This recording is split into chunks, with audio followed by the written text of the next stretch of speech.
Okay, we're recording and it's October 17th. I look up from whatever I've been working on and entire seasons have gone by. It feels like so must mean I'm having fun. Time's flying. Uh, anyway, I'm Tim Quast with Market Structure Edge. With me today is Brian Wilson, and I think I have to go first. Is that right, Brian? I think that's right Yes. because I Yeah. think it's my turn. Drew the short straw. So I will cover roughly half of this, and Brian Wilson will pick up the next piece. And as ever, our aim here is to try to help you use Edge well. And he and I use it all the time. I mean, this is we're right there with you using it. Okay, so let me share my screen and we'll get going here. Let's see. We need to find somebody to mute. Bear with me 1 second here. Okay, there. All right. Okay. I'll tell you the thing that is at the top of my list to cover today, which is it's when to buy, and by that I mean, is there an advantageous time to enter a position? And To enter a the position. I guess it depends on. Is that you and me, Brian, or is it something else? A big Could be. echo. Let me. I'll mute myself. Yeah, it might be. I don't know if it is, but yeah, thank you. Appreciate that. Um, and I'll have to do the same. So, getting to the point, is there an advantageous time during the day to enter a position? Because getting to the if you're new to this, I'll take you through just a quick assessment of the basics. So, Market Structure Edge is designed to use the math of the markets to help you have an advantage for short-term returns. Look, you could use it for longer-term management too. I mean, a great example of that is if you look at MicroStrategy, I think it's in the daily trading ideas today. But notice this, this is as long as it's above 5, you could keep it in a longer-term portfolio. I mean, once that deteriorates, then you remove it and replace it with something else that has excess demand. So you could use Edge to run longer term portfolios. And I've mentioned that we're at some point we will put out a portfolio that you could use because we're doing that behind the scenes. Can we construct a portfolio that would have a different time frame and that would give you the capacity to outperform the S&P 500? Well, statistically, yes.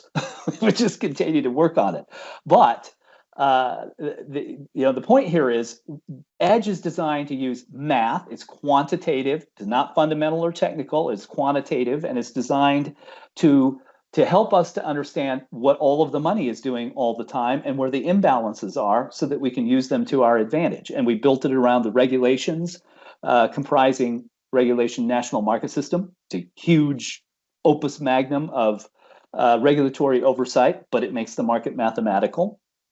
And then the behaviors. And Benham, you asked me about this, and I get this question routinely, and I'll come to that in just a moment. But then when we're thinking about this from the standpoint of short-term trading, 1 to 5 days. Why 1 to 5 days? Because that's how long the patterns tend to run.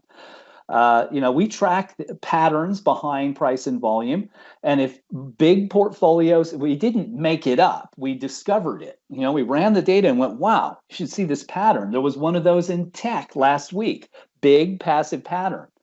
And it drove the midpoint prices up. Well, that tells us that there's buying. I put it in the market structure blog at modernir.com. You could go there and click on the blog, and it's the latest entry.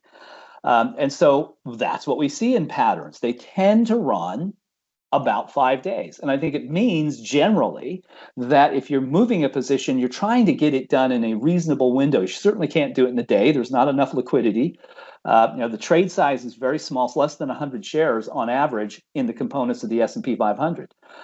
So the point here is those things are the bedrock, the foundation for Market Structure Edge. So now back to the question: when would you buy or sell, for that matter? Is it? I do a variety of things. When supply and demand are diverging and there's nothing developing on the calendar, I will put in limit orders before the market opens. Statistically, though, we've studied this. Is there any particular advantage to that? Does it increase the probability of a superior return? Well, we found it didn't. That's why we came around to this idea of a range. If you take Trump media here, that's a dangerous. Well, I've traded it. The math works on those too. You can make 2% on that pretty easily. You just want to do it when the supply demand balance is in your favor, because it can move. But this range is what we found to be reliable. It's like there was no difference in the outcome. Interestingly, we ran, like, if you bought it here, or here, what were the outcomes over time running it in a model? And we didn't find any difference. But here's something I can tell you qualitatively. I can't tell you that we have done I would prefer to have quantitative data to support it. So this is experiential. So what I have found to be consistently true in my own trading is that if something is down more than the entry low early in the day or before the market opens, it may show a propensity to stay there for the day. Well, so then you have to think, I have my money tied up all day, knowing I have a pretty high probability of producing a return, but the price hasn't moved. Remember, we're not after a return in a day, it's 1 to 5 days. Mathematically, where does that fall? Well, you never know. That's the unpredictable part of the model. However, I found this to be true, again, in my own trading. Can I tell you a statistical number? Not like I can tell you, running the math over the momentum data over a year. I can tell you that what we found fairly consistently is that 68% of the time we achieved the target, like 2% or more.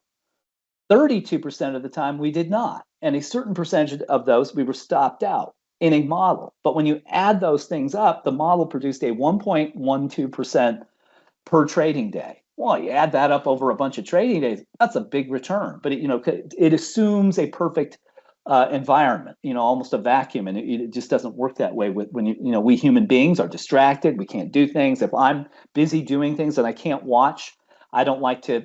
I might have stops and limits in, but I still am aware, and I don't like to do that necessarily. But here's what I found, and I used it yesterday with Celestica. Celestica was in this. I don't think it is today.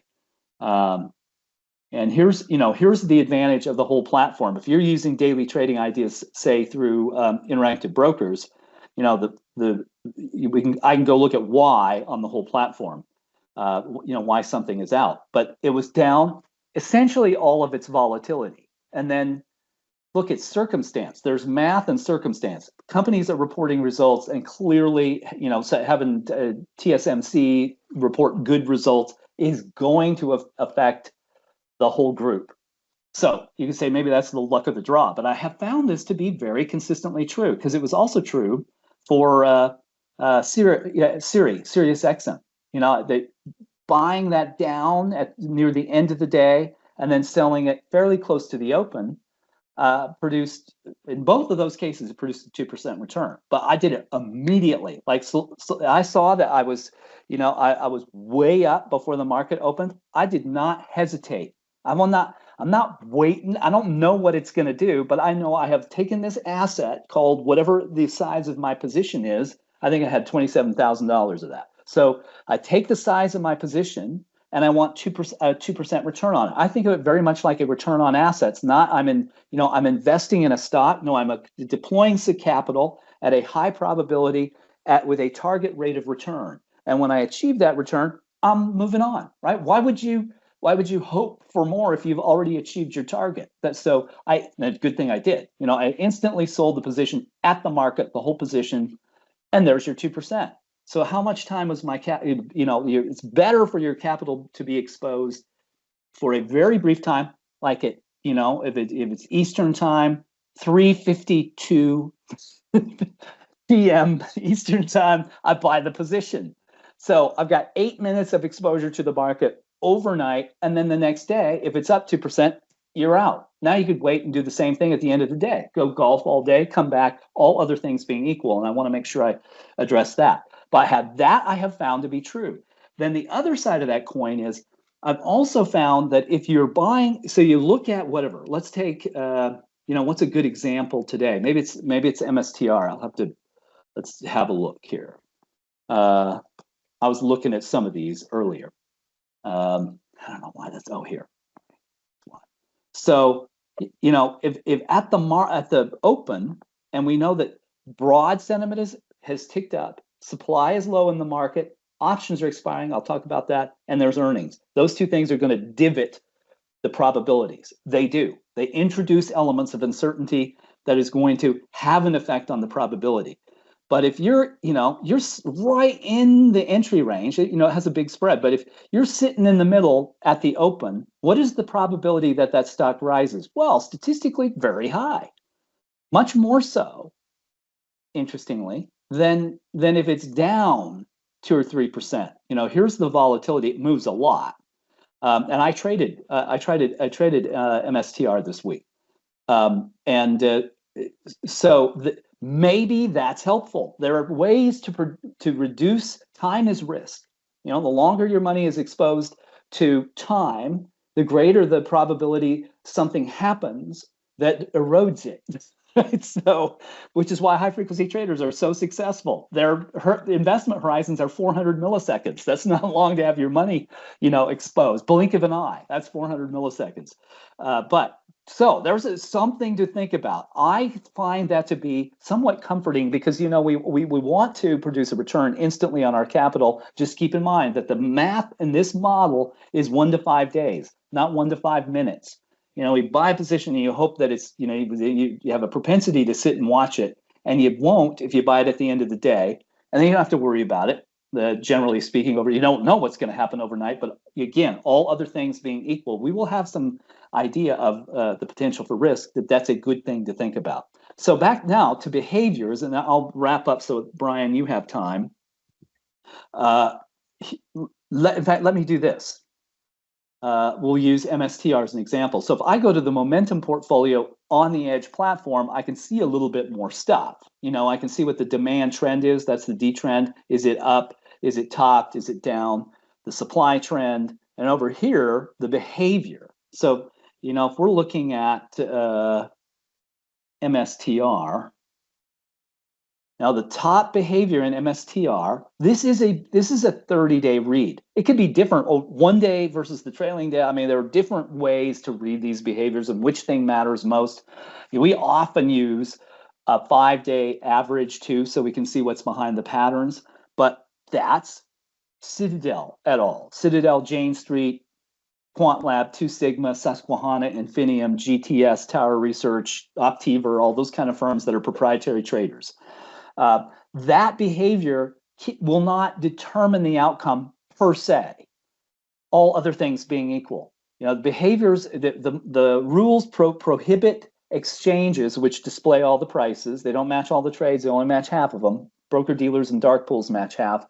But the exchanges will display the prices, and they cannot give preference to one behavior over another. They're just different purposes and time horizons. It's a lot like, if you walked in Walmart and you did a demographic profile of who's in there, you could break them into age groups. Very much like who's in the 25 to 34 age group, and what percentage of the customers are comprised of that kind of behavior.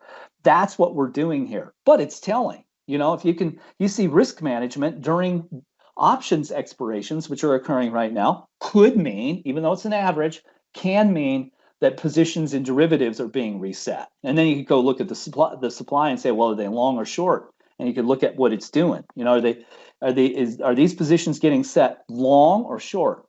And you couldn't draw a clear conclusion here with SoFi, but because the trend is down. There you'd say there was a little bit of shorting, but their levels are so low, you can't draw a clear conclusion that people are betting long or short there.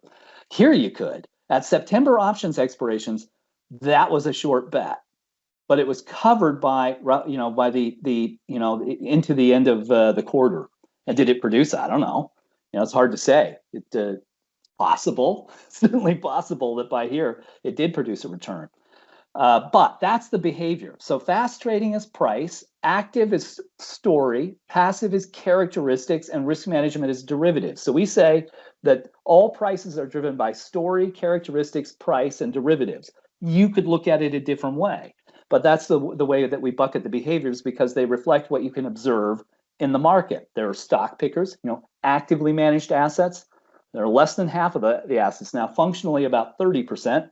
Characteristics like BlackRock, 70% of the market now, functionally. I'm not saying it would always break out that way, but that they've gotten all the net inflows for the last 15 years. Stock pickers have lost $500 billion a year for 15 years. So it will not be a market driven by fundamentals. It will be a market driven by characteristics.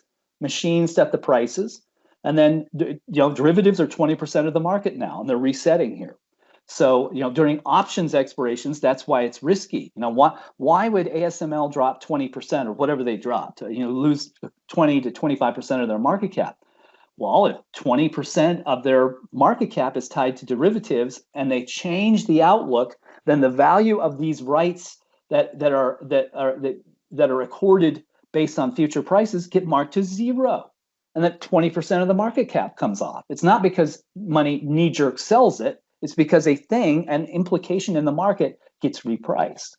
So that can happen to us during options expirations.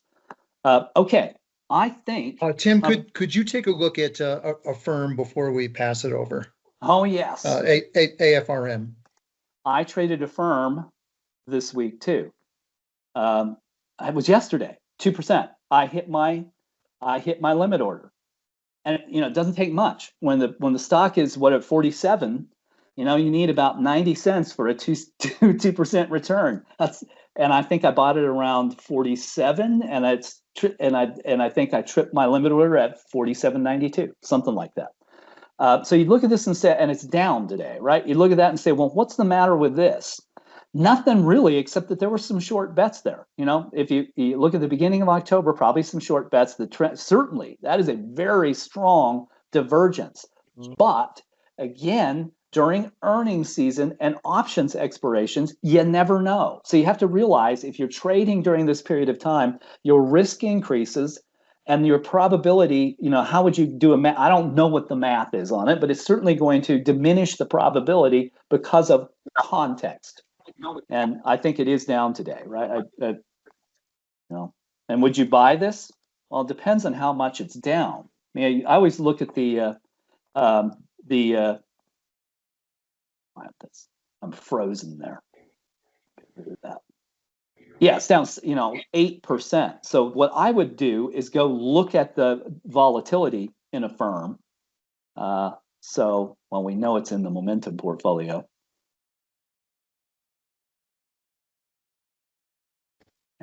Sorry. A little slow here. I can see why. You can see why too. Let me do it this way.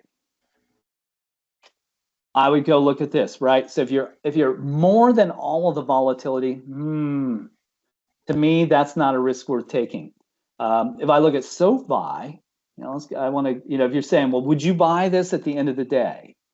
Would I buy SoFi? Man, you could have done it today too. Even, buying it right at the very bottom of the entry range, but nowhere near all of its volatility. Would that be worthwhile? It might be. I'd prefer it were down a little bit more at the end of the day. If it's down half, 2/3, 3/4, 4/5 of its volatility, all other things being equal, and it's in the financials group, a bunch of that stuff is reporting. There's risk. Options expire tomorrow, so you have to realize it may not do what I think, but that creates some additional risk. But it's the kind of opportunity where I'd look at it and go, I've traded SoFi a lot because it's so easy to get a 2% return when you only need 20 cents. 20 cents is a 2% return. Boy, that is compelling at the end of the day because it might just open up 20 cents the next day and you get your 2%. That's how I look at these things. Okay. I will hand it over to Brian, who hopefully will redeem this live demo and discussion. Thank you, Tim. As always, it's really good to see everyone. Thank you for joining us each week. We're honored and we're humbled to always have you guys here. So thank you for that. I wanted to talk just for a couple of minutes, and I had mentioned this last week, but it's worth repeating just about creating, if you haven't, creating some subset portfolios. And let me give you a couple of examples of. Good afternoon, Tim. Probably need to share my screen. How are you feeling? You know what? I'm recovering, and I'm I'll on find it. some narcotics. Tim, I'll let you so do that.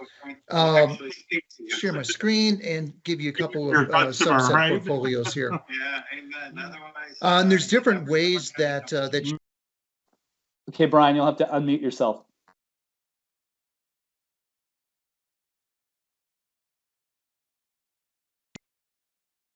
All right, we'll get it going here. Thanks, Tim. Appreciate that. Wanted to take a look at a couple of the subset portfolios. We talked about this topic last week.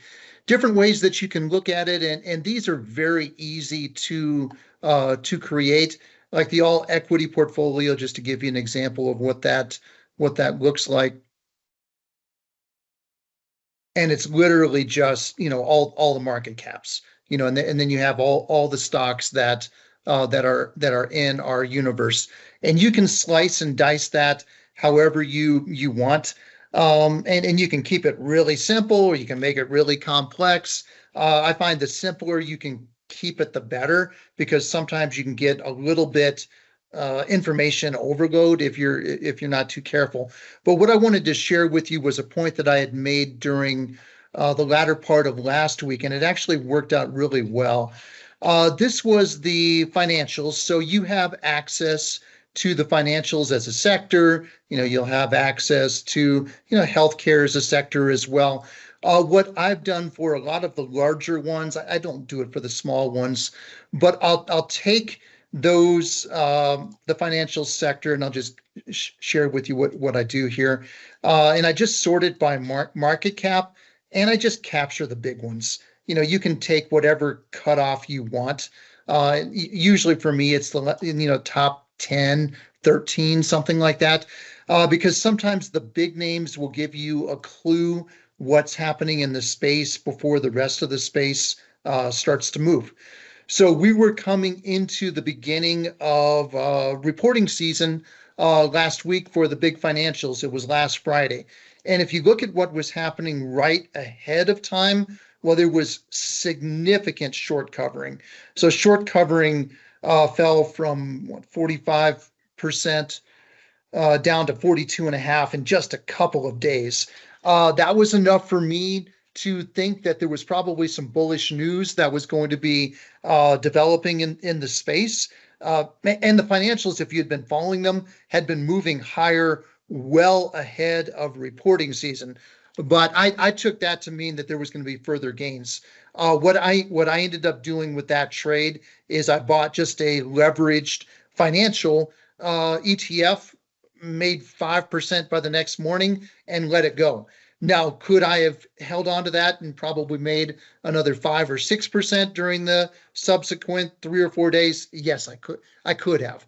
So maybe I would play that trade differently, perhaps buy a slightly larger position next time, and maybe just slowly sell it off over time if that position was working. But just an example of how you can kind of fine tune your portfolios a little bit and get a little bit more granular. Let me give you another example here. And I have tons of portfolios. Part of the reason for that is I also set them up for a number of my modern IR companies. Now, here's an example: Ameriprise, Bright House. I set them up according to peers. But the one I wanted to share with you was Bitcoin. I have 11 companies in this one. If you look at what Bitcoin has been doing recently, almost to a T. So look at early part of September. I think I have it up here. As long as I can get to it, which of course I can't. Sometimes the share screen is right at the top. But what I wanted to share with you was the fact that right around in here is when Bitcoin had its initial rally, and then it leveled off for a little while. And then right here during the last week or so is when Bitcoin rallied again. Are these things going to be perfect? No, these are central tendencies. But when I was looking at this morning, I was like, wow, that's pretty amazing. Here's one other example of just how these granular portfolios can perhaps help you from time to time. Take a look at the small caps and take a peek here at what was happening just over the last week or so. So look at that incredible short covering in the small caps going from 48.7 all the way down to 45.5. This one I think I do have up. And once again, I lied. Sorry. That was about a 5% gain for the small caps over that period of time that I just showed you. So right through there, shorts just got covered. Small caps gained as a result. So I just wanted to share with you once again those subsets. We had talked about that last week. As we are in the middle of expirations, and I'll kind of cover what's ahead, Tim, and you can Yeah. add to the discussion. And Chris has got a question too. Hey, Chris, Yeah, you've got a question? Fire away. Yeah, hi. If you could just thank you for calling on me. If you could just go back to the small cap names or the small cap graph you showed on the short covering. Obviously, it shows a reduction in shorts, which shows implied short coverings. But when would the indicator tell me buy? Because the question I'm trying to ascertain is, the causal effect of the price will go up by 5%. But at what point do I know to enter the trade based on this graph? Right. It's good.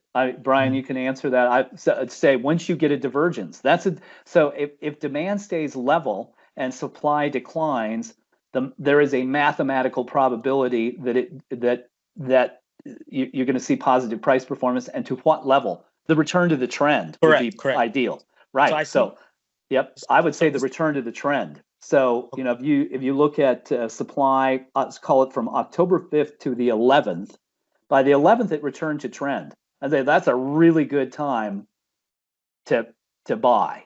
And Brian would probably say buy a levered ETF on the Russell 2000.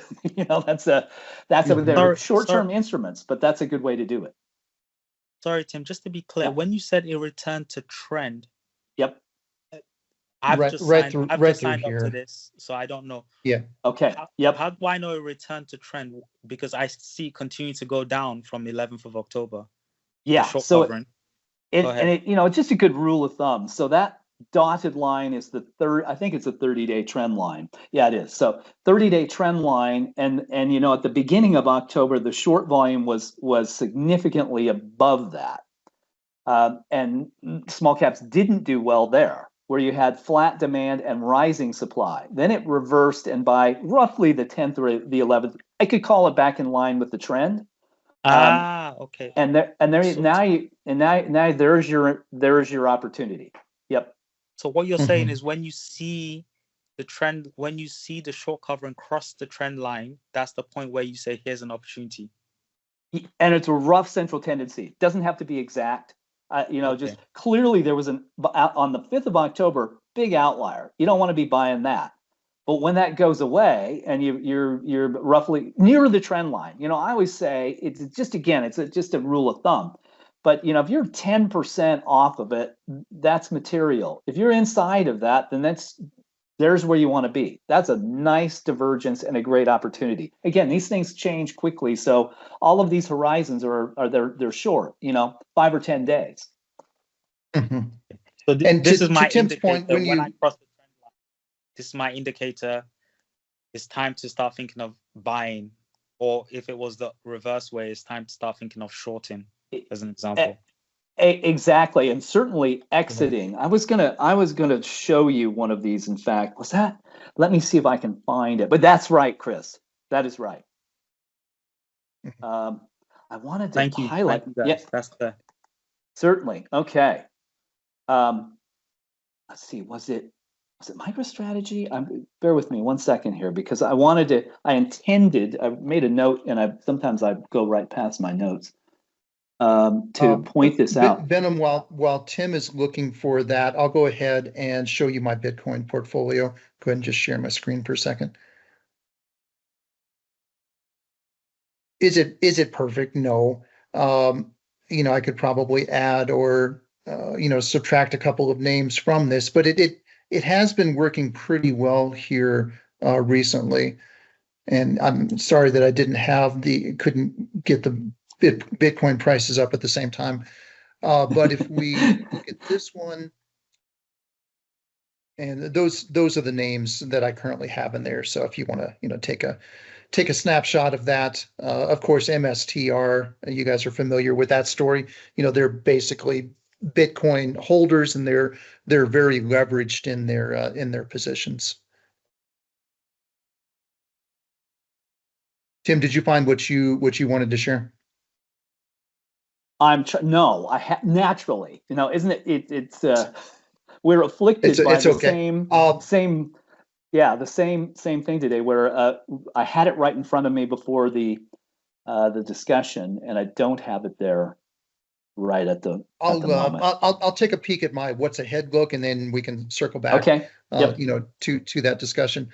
I believe I had mentioned this yesterday in the market desk note. I'm always on the look for outliers in the data. And what we're looking at is broad market sentiment year to date. The blue here is SPY. This is our demand algorithm. Down below here is short volume. And you can see from a short volume perspective where we're reaching outlier levels right now. You look at where we're at 47.3. You look back year to date, how many times have we been at those levels previously? It's only been 2 times. We go back, and ironically, both times were expirations. So we go back to July expirations, we were at 47.5. We go back to May expirations, we were 47.9. Now, both of those times, I don't know if it'll happen this time, but what we saw happen immediately afterwards, what happened to short volume? It increased. What happened to price?